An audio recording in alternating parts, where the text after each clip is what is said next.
Busy ಇದ್ರಾ ಮಂಜು? ಹೌದು sir, ಬಿಸಿ ಇದ್ದೀನಿ, ಹೇಳಿ. ನಮಸ್ಕಾರ ಸ್ನೇಹಿತರೆ, ನಾನು ಹನುಮಂತ್ ಮಾಗಿ. ಈಗಷ್ಟೇ ನೀವು ಒಂದು ಆಡಿಯೋವನ್ನು ಗಮನಿಸಿದ್ರಿ ಅಥವಾ ಕಾಲ್ ರೆಕಾರ್ಡನ್ನು ಗಮನಿಸಿದ್ರಿ. ಮಂಜು ಮತ್ತು ಲೀಲಾ ಒಂದಾಗಿದ್ದಾರೆ. ಮಂಜು ಮತ್ತು ಲೀಲಾ ಈಗ ಒಂದು ಮನಸ್ಥಿತಿಗೆ ಬಂದು ಬಿಟ್ಟಿದ್ದಾರೆ. ಈಗ ಮಕ್ಕಳು ಬೇಕು ಅಂತ ಮಂಜು ಸೋಷಿಯಲ್ ಮೀಡಿಯಾದಲ್ಲಿ ವಿಡಿಯೋ ಅಂಥದ್ದೆಲ್ಲವನ್ನು ಕೂಡ ಮಾಡಿ ಬಿಡೋದ್ರಿಂದ ಅದಕ್ಕೆ ಸಂಬಂಧಪಟ್ಟ ಹಾಗೆ ಕೆಲವೊಂದಿಷ್ಟು ಜನ ಇದರಲ್ಲಿ ಹಳಿಲು ಸೇವೆಯನ್ನು ಮಾಡಿ ಅವರು ಕೂಡ ಈ ಮಕ್ಕಳಿಗೋಸ್ಕರ ಮಕ್ಕಳು ಬೇಕು ಅನ್ನೋ ಕಾರಣದಿಂದಾಗಿ ಒಂದು ಸಹಾಯ ಮಾಡಿದ್ದೀವಿ ಅನ್ನೋ ರೀತಿಯಲ್ಲಿ ಹೇಳ್ತಾ ಇರುವಂಥದ್ದು. ಸೊ ಹೀಗಾಗಿ ಈಗ ನೀವು ಆರಂಭದಲ್ಲೂ ಕೂಡ ಗಮನಿಸಿದ ಹಾಗೆ ಮಂಜು ಜೊತೆ ನಾವು ಮಾತನಾಡಿದ್ವಿ. ಈ ವಿಚಾರವನ್ನು ನಾನು ಬಿಟ್ಟು ಹಾಕಿದ್ದೆ, ಆದರೂ ಕೂಡ ಇಲ್ಲಿ ಮಾತನಾಡಬೇಕು. ಯಾಕೆ ಅಂತಂದರೆ ಕೆಲವೊಂದು ಪ್ರಶ್ನೆ ಅಂಥದ್ದೆಲ್ಲವೂ ಕೂಡ ನನಗೆ ಕಾಡ್ತಾ ಇತ್ತು. ಆ ಕುರಿತಾಗಿ ಈಗ ನಾನು ಒಂದು ಕ್ಲಾರಿಟಿಯನ್ನು ಕೂಡ ಕೊಡಬೇಕಾಗುತ್ತೆ. ಈ ಒಂದು ವಿಷಯಕ್ಕೆ ಕ್ಲಾರಿಟಿ ಕೊಡಬೇಕಾಗಿರ್ತಕ್ಕಂಥ ಉದ್ದೇಶ ಇಷ್ಟೇ. ನಾನು ಕೂಡ ಮಂಜು ಲೀಲಾ ವಿಚಾರಕ್ಕೆ ಸಂಬಂಧಪಟ್ಟ ಹಾಗೆ ಸಾಕಷ್ಟು ವಿಡಿಯೋಗಳನ್ನು ಮಾಡಿದ್ದೆ. ಸೊ ನನ್ನ ಉದ್ದೇಶ ಕೂಡ ಅಲ್ಲಿ ಏನಾಗಿತ್ತು ಅಂತಂದರೆ, ಮಂಜು ಮತ್ತು ಲೀಲಾ ವಿಚಾರಕ್ಕೆ ಸಂಬಂಧಪಟ್ಟ ಹಾಗೆ ವಿಷಯ ಏನೇ ಇರಬಹುದು, ಆದರೆ ಆ ಮಕ್ಕಳಿಗೆ ಅನ್ಯಾಯ ಆಗಬಾರ್ದು ಅನ್ನೋದಿತ್ತು. ಆದರೆ ಆ ಒಂದು ಸಂದರ್ಭಕ್ಕೆ ಅದನ್ನು ಕೇಳುವಂತಹ ಮನಸ್ಥಿತಿ ಆಗಲಿ ಪರಿಸ್ಥಿತಿ ಆಗಲಿ ಸಂತು ಹತ್ರನೂ ಇರಲಿಲ್ಲ, ಲೀಲಾ ಹತ್ರನೂ ಇರಲಿಲ್ಲ, ಜೊತೆಗೆ ಮಂಜು ಹತ್ರ ಕೂಡ ಇರಲಿಲ್ಲ. ಸೊ ಆ ಸಂದರ್ಭಕ್ಕೆ ಆ ರೀತಿಯಾದಂಥ ಘಟನೆಗಳು ನಡೆದು ಹೋಗ್ಬಿಟ್ಟಿದ್ವು. ಆದರೆ ಈಗ ಎಲ್ಲವೂ ಕೂಡ ನಿಧಾನಕ್ಕೆ ಯೋಚನೆ ಮಾಡಿದ್ದಾರೆ. ಎಲ್ರಿಗೂ ಕೂಡ ಒಂದು ಹಂತಕ್ಕೆ ಬಂದುಬಿಟ್ಟಿದ್ದಾರೆ. ಎಲ್ರಿಗೂ ಕೂಡ ಒಂದು ಕಷ್ಟ ಅಂಥದ್ದೆಲ್ಲವೂ ಕೂಡ ಗೊತ್ತಾಗಿದೆ. ನಿಧಾನಕ್ಕೆ ಈಗ ಮಂಜು ಜೊತೆಗೆ ಮಕ್ಕಳನ್ನು ಕಳಿಸಿಕೊಡೋದಕ್ಕೂ ಕೂಡ ಈ ಲೀಲಾ ನಿರ್ಧಾರವನ್ನು ಕೂಡ ಮಾಡಿರ್ತಾಳೆ. ಅದಾದ ಬಳಿಕ ಅವರನ್ನು ಸಂಪರ್ಕ ಮಾಡುವಂಥದ್ದು, ಅಲ್ಲಿ ಒಂದಿಷ್ಟು ಹಳಿಲಿ ಸೇವೆ ಮಾಡುವಂಥದ್ದು ಎಲ್ಲವೂ ಕೂಡ ಹಾಗಿರುತ್ತೆ. ಹಾಗಾಗಿ ಅದಕ್ಕೆ ಒಂದು ಫಲಿತಾಂಶ ಸಿಕ್ಕಿಬಿಟ್ಟಿರುತ್ತೆ. ಸೊ ನಾನು ನಿಮಗೆ ಇಲ್ಲಿ ಒಂದು ಕ್ಲಾರಿಟಿಯನ್ನು ಕೊಡೋದಕ್ಕೆ ಏನು ಇಷ್ಟಪಡ್ತೀನಿ ಅಂತಂದರೆ, ಲೀಲಾ ಸಂತು ಮಂಜು ವಿಚಾರಕ್ಕೆ ಸಂಬಂಧಪಟ್ಟ ಹಾಗೆ ಆರಂಭದಿಂದಲೂ ನಾನು ಕೆಲವೊಂದಿಷ್ಟು ವಿಷಯಗಳನ್ನು ಪ್ರಸಾರ ಮಾಡಿದ್ದೆ. ಅವ್ರ ಜೊತೆನೇ ಮಾತನಾಡಿರತಕ್ಕಂಥದ್ದಾಗಿರ್ಬೋದು, ಅವ್ರಿಗೆ ಏನೇನೆಲ್ಲ ಮಾತನಾಡಿದ್ದೀನಿ, ಅವರನ್ನು ಒಂದು ಮಾಡೋದಕ್ಕೆ ಏನೇನೆಲ್ಲ ಮನವೊಲಿಸಿದ್ದೀನಿ ಎಲ್ಲವೂ ಕೂಡ ನನ್ನ ಯೂಟ್ಯೂಬ್ ಚಾನಲಲ್ಲಿ ಇದೆ, ನೀವು ಗಮನಿಸಬಹುದು. ಸೊ ಮೊದಲು ಆ ಒಂದು ವಿಡಿಯೋಗಳನ್ನು ಕೂಡ ನೀವು ಗಮನಿಸಿ. ನನ್ನ ಪ್ರಯತ್ನ ಇವರನ್ನು ಒಂದು ಮಾಡೋದರಲ್ಲಿ ಏನಿತ್ತು ಅನ್ನೋದು ನಿಮಗೆ ಗೊತ್ತಾಗಿಬಿಡುತ್ತೆ.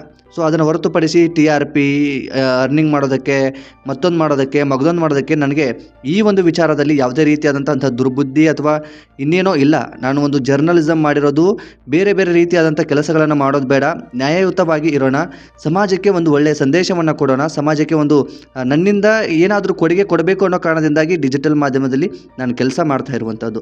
ಈ ಸಂತು ಲೀಲಾ ಮಂಜು ವಿಚಾರವನ್ನು ಇಟ್ಕೊಂಡು ಯಾವುದೇ ರೀತಿಯಾಗಿ ಒಂದು ಗಿಮಿಕ್ ಮಾಡೋದಾಗಲಿ ಅಥವಾ ಸಬ್ಸ್ಕ್ರೈಬರ್ ಗೇನ್ ಮಾಡ್ಕೊಳ್ಳೋದಾಗಲಿ ಆ ಉದ್ದೇಶದಿಂದ ನಾನು ಯಾವತ್ತೂ ಇವರ ವಿಷಯದಲ್ಲಿ ಪಾಲ್ಗೊಂಡಿರಲಿಲ್ಲ. ಅದಕ್ಕೆ ನಾನು ಒಂದು ಕ್ಲಾರಿಟಿಯನ್ನು ಕೊಡಬೇಕಾಗಿತ್ತು. ಈಗ ನಿಮಗೆ ಆ ಒಂದು ವಿಚಾರವನ್ನು ಹಂಚ್ಕೊಂಡಿದ್ದೀನಿ. ಈ ವಿಚಾರಕ್ಕೆ ಸಂಬಂಧಪಟ್ಟ ಹಾಗೆ ಮಂಜು ಕೂಡ ಈ ಲೀಲಾ ಮತ್ತು ಸಂತು ವಿಚಾರದಲ್ಲಿ ಒಂದಿಷ್ಟು ದುಡುಕಿ ಬಿಟ್ಟಿದ್ದ. ಏನಾಗಿತ್ತು ಅಂತಂದರೆ, ಮಂಜು ಲೀಲಾ ಮೇಲೆಯೂ ಕೂಡ ಹಲ್ಲೆ ಮಾಡಿ ಸ್ಟೇಷನ್ ಮೆಟ್ಟಿಲನ್ನು ಹೇರಿದ್ದ. ಅಂದರೆ ಅರೆಸ್ಟ್ ಕೂಡ ಆಗಿದ್ದ.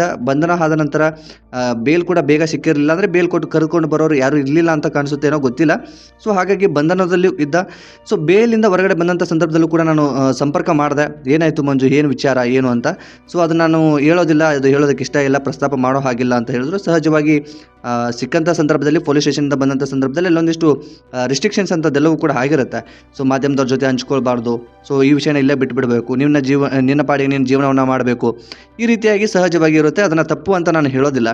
ಸೊ ಆ ಒಂದು ಸಂದರ್ಭಕ್ಕೆ ಆ ಒಂದು ವ್ಯಕ್ತಿಯನ್ನು ಕೆಣಕಿ ಕೇಳುವಂಥ ಉದ್ದೇಶವೂ ಕೂಡ ಇರಲಿಲ್ಲ. ಜೊತೆಗೆ ಆ ಒಂದು ವ್ಯಕ್ತಿಗೆ ಮನಸ್ಸು ನೋವು ಮಾಡುವಂಥ ಉದ್ದೇಶ ನಂದಿರಲಿಲ್ಲ. ಮಂಜು ಮಕ್ಕಳು ಬೇಕು ಅನ್ನೋ ಕಾರಣದಿಂದಾಗಿ ಹೋರಾಟವನ್ನು ಮಾಡ್ತಾ ಇದ್ದಾನೆ ಅಂತ ಮೇಲ್ನೋಟಕ್ಕೆ ಕಾಣಿಸ್ತಾ ಇತ್ತು. ಹಾಗಾಗಿ ಅವರೆಲ್ಲರನ್ನೂ ಕೂಡ ಒಂದು ಮಾಡೋದ್ರಿಂದ ನಮ್ಮದು ಕೂಡ ಅವರ ಬದುಕಲ್ಲಿ ಹಳಿಲು ಸೇವೆ ಆಗುತ್ತೆ ಅನ್ನೋ ಕಾರಣದಿಂದಾಗಿ ಪ್ರಸಾರವನ್ನು ಮಾಡಿದ್ವಿ. ಸೊ ಅದನ್ನು ಹೊರತುಪಡಿಸಿ ಈಗ ಕೆಲವೊಂದಿಷ್ಟು ಮಾತುಗಳಂಥದ್ದೆಲ್ಲವೂ ಕೂಡ ಕೇಳಿ ಬರ್ತಾ ಇದೆ.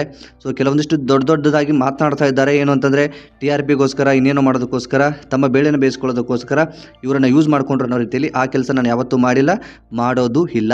ಸೊ ಬೇರೆ ಬೇರೆ ವಿಷಯಗಳ ಬಗ್ಗೆನೂ ದೊಡ್ಡದಾಗಿ ಮಾತಾಡಿದ್ದೀನಿ ಅಂದಮೇಲೆ ಈ ಒಂದು ಕಚ್ಚಡ ವಿಷಯಕ್ಕೆ ಸಂಬಂಧಪಟ್ಟ ಹಾಗೆ ನಾನು ಮಾತನಾಡೋದು ಅಥವಾ ಈ ಕಚ್ಚಡ ವಿಷಯದಲ್ಲಿ ದುಡ್ಡು ಮಾಡುವಂಥ ಉದ್ದೇಶ ನಂದು ಯಾವತ್ತೂ ಕೂಡ ಆಗಿರಲಿಲ್ಲ. ಜೊತೆಗೆ ಇಲ್ಲಿ ಇದ್ದಿದ್ದಂಥ ಉದ್ದೇಶ ಇಷ್ಟೇ, ಮಕ್ಕಳ ಭವಿಷ್ಯ ಹಾಳಾಗಬಾರ್ದು ಅನ್ನೋ ಉದ್ದೇಶದಿಂದ ಅವ್ರನ್ನ ಒಂದು ಮಾಡೋದಕ್ಕೆ ಆ ಒಂದು ಸಂದರ್ಭಕ್ಕೆ ತುಂಬಾ ಕಷ್ಟಪಟ್ಟಿದ್ವಿ. ತುಂಬಾ ಕಷ್ಟಪಟ್ಟು ಅವರನ್ನು ಸಂಪರ್ಕ ಮಾಡಿ ಹೇಗೆಲ್ಲ ಮನವೊಲಿಸೋದಕ್ಕೆ ಸಾಧ್ಯನೋ ಹಾಗೆಲ್ಲ ಕೆಲಸವನ್ನು ಮಾಡಿದ್ದೆ. ಸೊ ಅದೆಲ್ಲವೂ ಕೂಡ ವ್ಯರ್ಥ ಆಯಿತು. ಆ ಸಂದರ್ಭದಲ್ಲಿ ನಾನು ಅದೇ ಆರಂಭದಲ್ಲೂ ಕೂಡ ಹೇಳಿದ ಹಾಗೆ ಆ ಸಂದರ್ಭಕ್ಕೆ ನಾನು ಏನು ಹೇಳಿದರೂ ಕೇಳುವಂತಹ ಮನಸ್ಥಿತಿಯಲ್ಲಿ ಸಂತು ಲೀಲಾ ಮಂಜು ಯಾರೂ ಕೂಡ ಇರಲಿಲ್ಲ.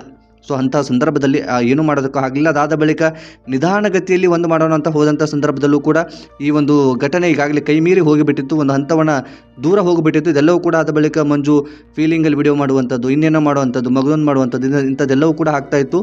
ಇನ್ನು ಈ ಮಧ್ಯೆ ತನ್ನ ಮಗ ಅಂದರೆ ದೊಡ್ಡ ಮಗ ಕೂಡ ಜೊತೆಗಿರುವಂಥ ವಿಡಿಯೋಗಳು ಎಲ್ಲವೂ ಕೂಡ ಪ್ರಸಾರ ಆಗ್ತಾ ಇದ್ವು. ಹಾಗಾಗಿ ತಮ್ಮಲ್ಲೇ ತಾವು ಒಂದು ಇತ್ಯರ್ಥಕ್ಕೆ ಬಂದು ಬಿಟ್ಟಿರಬಹುದೇನೋ. ಸೊ ದೊಡ್ಡ ಮಗನ ಕರ್ಕೊಂಡು ಬಂದಿದ್ದಾರೆ, ಇಬ್ಬರು ಮಕ್ಕಳು ಲೀಲಾ ಮತ್ತು ಸಂತು ಜೊತೆಗೆ ಇದ್ದಾರೆ. ಸೊ ಇದ್ರ ಬಗ್ಗೆ ನಾವು ಅತಿ ಹೆಚ್ಚು ಇನ್ವಾಲ್ವ್ ಆಗಿಬಿಟ್ರೆ ಈ ಕೇಸ್ ಮತ್ತೆ ಬೇರೆ ಕಡೆ ಏನಾದರೂ ಹೋಗಿ ಪರಿವರ್ತನೆ ಆಗದೆ ಮತ್ತೆ ಏನಾದರೂ ಬೇರೆ ರೀತಿಯಲ್ಲಿ ಹೋಗ್ಬಿಟ್ರೆ ಕಷ್ಟ ಆಗುತ್ತೆ. ಸೊ ಅವರಲ್ಲೇ ಅವರು ಒಂದು ಇತ್ಯರ್ಥಕ್ಕೆ ಬಂದರೆ ಒಳ್ಳೆಯದು ಅನ್ನೋ ಕಾರಣದಿಂದಾಗಿ ಮತ್ತೆ ಇದರಲ್ಲಿ ತಲೆ ಹಾಕೋದಕ್ಕೂ ಕೂಡ ಹೋಗಿರಲಿಲ್ಲ. ಸೊ ಈಗ ಕೇಳಿ ಬರ್ತಾ ಇರ್ತಕ್ಕಂತಹ ಒಂದಿಷ್ಟು ವದಂತಿಗಳು ಮತ್ತು ಕೇಳಿ ಬರ್ತಾ ಇರ್ತಕ್ಕಂಥ ಒಂದಿಷ್ಟು ಆರೋಪಕ್ಕೆ ಉತ್ತರವನ್ನು ಕೊಡಲೇಬೇಕಾಗುತ್ತೆ. ಸತತವಾಗಿ ನಾವು ಎಷ್ಟು ಕಷ್ಟಪಟ್ಟು ಅವರನ್ನು ಒಂದು ಮಾಡೋದಕ್ಕೆ ಪ್ರಯತ್ನ ಪಟ್ಟಿದ್ದೀವಿ ಅನ್ನೋದು ನಮಗೆ ಮಾತ್ರ ಗೊತ್ತು. ಅದರ ಬಗ್ಗೆ ಮಾತನಾಡುವಂಥದ್ದು ಅಥವಾ ಅದರ ಬಗ್ಗೆ ಟೀಕೆ ಮಾಡುವಂಥವ್ರಿಗೆ ಏನು ಗೊತ್ತಿರಲ್ಲ. ಈ ಟೀಕೆಗೆ ಉತ್ತರ ಕೊಡುವಂಥ ಅವಶ್ಯಕತೆಯೂ ಕೂಡ ನನಗೆ ಇರಲಿಲ್ಲ. ಆದರೆ ಒಂದು ಕ್ಲಾರಿಟಿ ಕೊಡಲೇಬೇಕು, ಯಾಕಂದರೆ ನನ್ನ ಫಾಲೋವರ್ಸ್ಗೂ ಕೂಡ ಒಂದು ಗೊತ್ತಾಗಬೇಕು, ನನ್ನ ಹಿಂಬಾಲಕರು ಸಾಕಷ್ಟು ಜನ ಇದ್ದೀರಾ. ಸೊ ನಿಮಗೆ ಒಂದು ಕ್ಲಾರಿಟಿ ಕೂಡ ಇರಬೇಕಾಗಿತ್ತು. ಸೊ ಹಾಗಾಗಿ ಆ ಒಂದು ಕ್ಲಾರಿಟಿಗೋಸ್ಕರ ನಾನು ಈ ಒಂದು ಮಾಹಿತಿಯನ್ನು ನಿಮ್ಮೊಟ್ಟಿಗೆ ಹಂಚಿಕೊಂಡಿರ್ತಕ್ಕಂಥದ್ದು. ಇನ್ನು ಮಂಜು ಮತ್ತು ಲೀಲಾ ವಿಚಾರಕ್ಕೆ ಸಂಬಂಧಪಟ್ಟ ಹಾಗೆ ಈಗ ಒಂದು ವಿಡಿಯೋ ಕೂಡ ಸೋಷಿಯಲ್ ಮೀಡಿಯಾದಲ್ಲಿ ಹರಿದಾಡ್ತಾ ಇದೆ. ಸೊ ಯಾರೋ ಒಂದು ಅಳಿಲು ಸೇವೆಯಿಂದ ಈಗ ಮತ್ತೆ ಮಂಜು ತನಗೇನು ಮಕ್ಕಳು ಬೇಕು ಅಂತ ಇದ್ದ, ನನ್ನ ಮಕ್ಕಳನ್ನ ಶಾಲೆ ಫೀಸ್ ಕಟ್ಟಿದ್ದೀನಿ, ಶಾಲೆಗೆ ಕೂಡ ಕಳಿಸ್ತಾ ಇಲ್ಲ, ಯಾಕೆ ಏನು ಅನ್ನೋ ರೀತಿಯಲ್ಲಿ ವಿಡಿಯೋ ಅಂಥದ್ದೆಲ್ಲವನ್ನು ಕೂಡ ಮಾಡಿ ಸೋಷಿಯಲ್ ಮೀಡಿಯಾದಲ್ಲಿ ಹಂಚ್ಕೊಳ್ತಾ ಇದ್ದ. ಈಗ ಅದಕ್ಕೆ ಸಂಬಂಧಪಟ್ಟ ಹಾಗೆ ಆರಂಭದಲ್ಲೂ ಹೇಳಿದ ಹಾಗೆ ದೊಡ್ಡ ಮಗ ಜೊತೆಗಿದ್ದ, ಈಗ ಎರಡನೇ ಮಗನನ್ನು ಕೂಡ ಕರೆದುಕೊಂಡು ಹೋಗಿದ್ದಾನೆ. ಲೀಲಾ ಮತ್ತು ಸಂತು ಜೊತೆ ಈಗ ಮಗಳು ಇರುವಂಥದ್ದು, ಮಗಳ ಫೀಸನ್ನು ಕೂಡ ಮಂಜುನೇ ಬರೆಸಿಕೊಡೋದು ಅಂತ ಹೇಳ್ತಾ ಇದ್ದಾನೆ. ಅಂದರೆ ನಾನೇ ಕಟ್ತೀನಿ, ಅವಳನ್ನ ಶಾಲೆಗೆ ಕಳಿಸಿ ಅನ್ನೋ ರೀತಿಯಲ್ಲಿ ಹೇಳಿದ್ದಾನೆ. ಸೊ ಇದಕ್ಕೆಲ್ಲದಕ್ಕೂ ಕೂಡ ಸಮ್ಮತಿಯನ್ನು ಕೂಡ ಲೀಲಾನು ಕೂಡ ಕೊಟ್ಟಿದ್ದಾಳೆ. ಯಾವುದೇ ಕಾರಣಕ್ಕೂ ಸಂತು ಇದಕ್ಕೆ ಪ್ರತಿಕ್ರಿಯೆಯನ್ನು ಕೂಡ ಮಾಡಿಲ್ಲ. ಸಂತು ಈ ಒಂದು ಕೇಸಲ್ಲಿ ಈಗ ಸದ್ಯಕ್ಕೆ ಇನ್ವಾಲ್ವ್ ಆಗಿಲ್ಲ, ಇದರಿಂದ ಹೊರಗಡೆ ಉಳಿದುಕೊಂಡಿದ್ದಾನೆ. ಸಾಕಷ್ಟು ವಿಷಯಗಳಿಂದ ನಾವು ದೂರ ಇದ್ದಾಗಲೇ ನಮಗೊಂದು ವ್ಯಾಲ್ಯೂ ಅಂತ ಇರುತ್ತೆ. ಈಗ ಸಂತು ದೂರ ಇದ್ದಾನೆ, ಅದೇನು ಯಾವ ಕಾರಣದಿಂದ ಆಯಿತು, ಏನಾಯಿತು, ಸೊ ಅದೆಲ್ಲವೂ ಕೂಡ ಬಿಟ್ಟು ಬಿಡಬೇಕಾದಂಥ ವಿಚಾರ. ಸೊ ಅವರ ಇಷ್ಟ ಬಂದವರ ಜೊತೆ ಅವರು ಬದುಕು ಕಟ್ಟಿಕೊಳ್ಳೋದಕ್ಕೆ ಈ ನಮ್ಮ ಸಮಾಜದಲ್ಲಿ ಆಗಲಿ ನಮ್ಮ ಕಾನೂನಲ್ಲಿ ಅವಕಾಶ ಇದೆ. ಹಾಗಂತ ಅವ್ರನ್ನ ಒತ್ತಾಯ ಮಾಡಿ ನೀವೇ ಜೊತೆಗಿರಿ, ನಿಮ್ಮ ಗಂಡ ಹೆಂಡತಿ ಜೀವನನೇ ಚೆನ್ನಾಗಿರಲಿ ಅಂತ ನಾವು ಹೇಳೋದಕ್ಕೂ ಕೂಡ ಆಗಲ್ಲ. ಬಟ್ ಎಲ್ಲರೂ ಕೂಡ ಗಮನ ಹರಿಸಬೇಕಾಗಿರ್ತಕ್ಕಂಥದ್ದು ಮಕ್ಕಳ ಭವಿಷ್ಯದ ಬಗ್ಗೆ. ಹಾಗಾಗಿ ಮಕ್ಕಳ ಭವಿಷ್ಯಕ್ಕೆ ಇವರು ಜೊತೆಗಿದ್ದಂಥ ಸಂದರ್ಭದಲ್ಲಿ ಮಕ್ಕಳು ಒಂದು ಒಳ್ಳೆಯ ರೀತಿಯಲ್ಲಿ ಹೋಗಬಹುದು ಅನ್ನೋ ಕಾರಣಕ್ಕೆ ಏನು ನಮ್ಮ ಕೈಯಿಂದ ಮಾಡೋದಕ್ಕೆ ಸಾಧ್ಯ ಆಗಿತ್ತೋ ಆ ಒಂದು ಅಳಿಲು ಸೇವೆಯನ್ನು ಸತತವಾಗಿ ಮಾಡ್ಕೊಂಡು ಬಂದಿರತಕ್ಕಂಥದ್ದು ಮಾತ್ರ ನಿಜ. ಅದನ್ನು ಹೊರತುಪಡಿಸಿ ಬೇರೆ ಯಾವ ಉದ್ದೇಶದಿಂದ ನಾನು ವಿಡಿಯೋಗಳನ್ನು ಪ್ರಸಾರ ಮಾಡಲಿ ಅಥವಾ ಇನ್ನೇನೋ ಪ್ರಸಾರ ಮಾಡುವಂಥದ್ದಾಗಲಿ ಅದ್ಯಾವುದೂ ಕೂಡ ಮಾಡಿಲ್ಲ. ಸೊ ಈಗ ನಿಮಗೆ ಒಂದು ಹಂತಕ್ಕೆ ಏನು ಮಾಡಿದೆ, ಏನೇನೆಲ್ಲ ಆಗಿತ್ತು, ಸೊ ಒಂದು ಕ್ಲಾರಿಟಿ ಸಿಕ್ಕಿದೆ ಅಂತ ಅಂದ್ಕೊಳ್ತೀನಿ. ಸೊ ಇನ್ನು ಮುಂದಿನ ಭವಿಷ್ಯ, ಮಕ್ಕಳ ಭವಿಷ್ಯ ಚೆನ್ನಾಗಿರಲಿ. ಇವರ ಭವಿಷ್ಯ ಈಗಾಗಲೇ ಹಾಳಾಗಿ ಹೋಗಿಬಿಟ್ಟಿದೆ.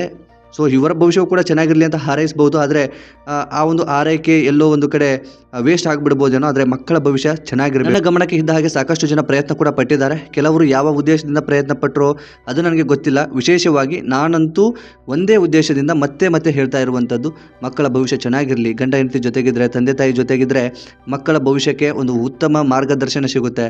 ಸೊ ಒಂದು ಉತ್ತಮವಾದಂತಹ ವಾತಾವರಣದಲ್ಲಿ ಬೆಳೆಯೋದಕ್ಕಾಗುತ್ತೆ, ಒಂದು ಉತ್ತಮ ಮನಸ್ಥಿತಿ ಬೆಳೆಯೋದಕ್ಕೆ ಸಾಧ್ಯವಾಗುತ್ತೆ. ಸೊ ಆ ಕಾರಣದಿಂದಾಗಿ ಲೀಲಾ ಮತ್ತು ಮಂಜು ದೂರ ಆಗೋದು ಬೇಡ ಅನ್ನೋ ಕಾರಣದಿಂದಾಗಿ ಸಾಕಷ್ಟು ಪ್ರಯತ್ನ ಅಂಥದ್ದೆಲ್ಲವೂ ಕೂಡ ಪಟ್ಟಿದ್ದು ಮಾತ್ರ ನಿಜ. ಸೊ ಏನೇ ಆಗಲಿ ಒಟ್ಟಾರೆಯಾಗಿ ಈಗ ಒಂದು ಮಂಜುಗೂ ಕೂಡ ಮಕ್ಕಳು ಬೇಕು ಅಂತ ಇದ್ದ, ಮಕ್ಕಳು ಕೂಡ ಸಿಕ್ಕಿದ್ದಾರೆ. ಲೀಲಾ ಜೊತೆಗಿರೋದಕ್ಕೆ ಸಾಧ್ಯ ಆಗಿಲ್ಲ. ಲೀಲಾ ಮತ್ತೆ ಸಂತು ಮನೆಗೆ ಹೋಗಿದ್ದಾಳೆ ಅಂತ ಕಾಣಿಸುತ್ತೆ. ಯಾವುದೋ ಕೆಲಸಕ್ಕೆ ಹೋಗ್ತಾ ಇದ್ದೀನಿ, ಕೆಲಸ ಮಾಡ್ತಿದ್ದೀನಿ ಅನ್ನೋ ಮಾಹಿತಿ ಕೂಡ ಸಿಗ್ತಾ ಇತ್ತು. ಬಲ್ಲ ಮೂಲಗಳಿಂದ ಆ ರೀತಿಯಾದಂಥ ಮಾಹಿತಿ ಕೂಡ ಬರ್ತಾ ಇತ್ತು. ಸೊ ಈ ಒಂದು ವಿಚಾರಕ್ಕೆ ಸಂಬಂಧಪಟ್ಟ ಹಾಗೆ ಒಂದು ನಿಮಗೆ ಕ್ಲಾರಿಟಿ ಸಿಕ್ಕಿದೆ ಅಂತ ಅಂದ್ಕೊಳ್ತೀನಿ. ಮಂಜು ಮತ್ತು ಲೀಲಾ ಈ ಇಬ್ಬರು ವಿಷಯಕ್ಕೆ ಸಂಬಂಧಪಟ್ಟ ಹಾಗೆ ಗಂಡ ಹೆಂಡತಿ ಇಬ್ಬರು ಕೂಡ ಒಂದಾಗಿದ್ದಾರೆ ಅಂದರೆ ಜೊತೆಗಿಲ್ಲ, ಒಂದು ಮನಸ್ಥಿತಿಗೆ ಬಂದಿದ್ದಾರೆ. ನಿನಗೆ ಮಕ್ಕಳು ಬೇಕು ಅಂತಿಲ್ಲ, ಮಕ್ಕಳನ್ನ ಕರ್ಕೊಂಡು ಹೋಗು ಅಂತ ಹೇಳಿದ್ದಾರೆ. ಇಲ್ಲಿಯೂ ಕೂಡ ಒಂದು ನಾವು ಹಿಂದೆ ಗಮನಿಸಬೇಕು, ಲೀಲಾಗೂ ಕೂಡ ಮಕ್ಕಳನ್ನು ಸಾಕುವಂಥದ್ದು ಅಷ್ಟು ಸುಲಭವಾದಂಥ ಕೆಲಸ ಅಲ್ಲ. ಅಂತ ಒಂದು ಸಿಟಿಗಳಲ್ಲಿ ಬದುಕುವಂಥದ್ದು, ಮಕ್ಕಳ ಸ್ಕೂಲ್ ಫೀಸ್ ಅಂತ ಇರುತ್ತೆ, ಮಕ್ಕಳಿಗೆ ಹುಷಾರಿಲ್ಲಂದ ತೋರಿಸ್ಬೇಕಾಗಿರುತ್ತೆ, ಇನ್ನೇನೇನೋ ಸಾಕಷ್ಟು ಖರ್ಚುಗಳು ಅಂಥದ್ದೆಲ್ಲವೂ ಕೂಡ ಇರುತ್ತೆ. ಸೊ ಅದನ್ನೆಲ್ಲವನ್ನು ಕೂಡ ಮ್ಯಾನೇಜ್ ಮಾಡ್ಕೊಂಡು ಹೋಗುವಂಥದ್ದು ತುಂಬ ಕಷ್ಟ ಕೂಡ ಆಗುತ್ತೆ. ಸೊ ಲೀಲಾಗೂ ಕೂಡ ಆ ರೀತಿಯಾದಂಥ ಕಷ್ಟಗಳು ಆಗಿರ್ಬೋದೇನೋ. ಹಾಗಾಗಿ ಆ ಎರಡು ಮಕ್ಕಳನ್ನು ಅಂದರೆ ಗಂಡು ಮಕ್ಕಳನ್ನು ಮಂಜು ಜೊತೆ ಕಳಿಸಿಕೊಡುವ ನಿರ್ಧಾರ ಮಾಡಿದ್ದಾಳೇನೋ ಗೊತ್ತಿಲ್ಲ. ಒಟ್ಟು ಒಂದು ತಕ್ಕ ಮಟ್ಟಿಗೆ ಈ ಒಂದು ಕೇಸ್ ಈಗ ಸಾಲ್ವ್ ಆಗಿದೆ. ಸೊ ಒಳ್ಳೆಯದಾಗಲಿ, ಬಹುಶಃ ಮಕ್ಕಳ ಭವಿಷ್ಯಕ್ಕೆ ಒಳ್ಳೆಯದಾಗಲಿ. ಸೊ ಇಷ್ಟನ್ನು ಹೇಳೋದಕ್ಕೆ ಇಷ್ಟಪಡ್ತೀನಿ. ಈ ಕುರಿತಾಗಿ ನಿಮ್ಮ ಅನಿಸಿಕೆ ಏನು ಎಂಬುದನ್ನು ಕಾಮೆಂಟ್ ಮಾಡಿ. ನೀವೇನಾದರೂ ಮೊದಲ ಸಲ ನಮ್ಮ ಚಾನಲ್ ನೋಡ್ತಿದ್ರೆ ಈ ಕೂಡಲೇ ಸಬ್ಸ್ಕ್ರೈಬ್ ಮಾಡಿ. ಹೆಚ್ಚಿನ ವಿಡಿಯೋಗಾಗಿ ನೋಟಿಫಿಕೇಷನ್ ಬೆಲ್ ಐಕನ್ ಕೂಡ ಕ್ಲಿಕ್ ಮಾಡಿಕೊಳ್ಳಿ. ಮತ್ತು ಮುಂದಿನ ವಿಡಿಯೋದಲ್ಲಿ ಸಿಗೋಣ ಸ್ನೇಹಿತರೆ. ನಮಸ್ಕಾರ.